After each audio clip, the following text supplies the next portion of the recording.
hi, good to see you guys. So today basically I'm going to talk about a topic that a lot of students struggle on. My economics team and myself, have invented a few ways that I'm sure could help you to tackle these questions very easily. So let's look at, so indirect tax basically is a tax on expenditure, right? So for example, a $2 tax on cigarettes, it's a tax on, it's different from a direct tax because a direct tax is on income and direct tax is on expenditure. So let's look at the diagram. The diagram is where a lot of students don't understand, But let me show you how you can easily do it. So here, supply curve and demand curve. So what would the tax do? The tax will shift the supply curve to the left. So let's say S plus tax.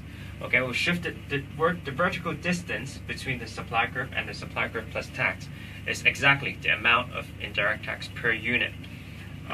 So let's look at this graph. So originally, equilibrium price P, equilibrium quantity Q. What happens after the indirect tax? You can see new equilibrium. Equilibrium price have increased. Equilibrium quantity, on the other hand, have decreased. So what is the consumer total revenue, total expenditure of consumers? So it is always price times Q. So original consumer expenditure.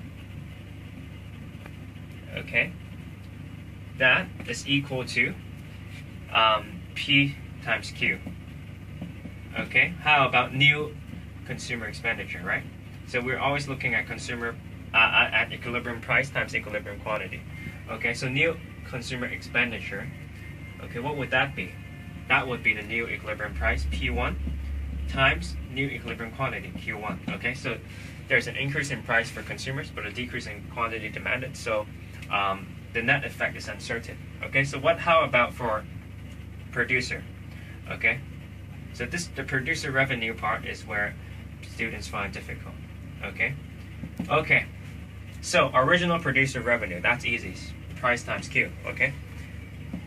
What about after new producer revenue, after the indirect tax? Let's look at it. So the equilibrium price is P, but is this what the producers actually receive? No, the producers don't actually receive P. What they actually receive, so because the distance between the two supply curve is tax per unit. So obviously the producers do not receive the tax. They pay the tax to the government. So this distance here is being paid to the government.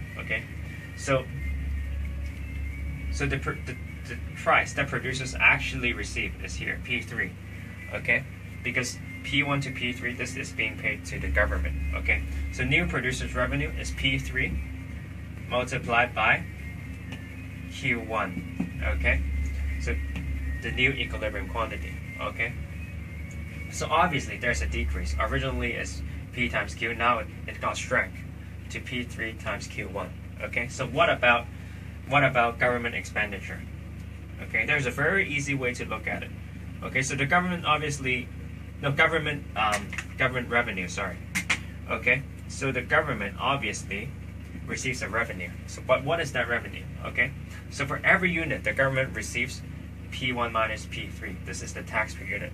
If you multiply the tax per unit times the total amount of the good that is being purchased, which is Q1. So this area is produced as tax revenue. So I hope this helps you. If you want more information, I recommend you to come for a free trial. It's fully booked, but I'm sure we can find a spot for you.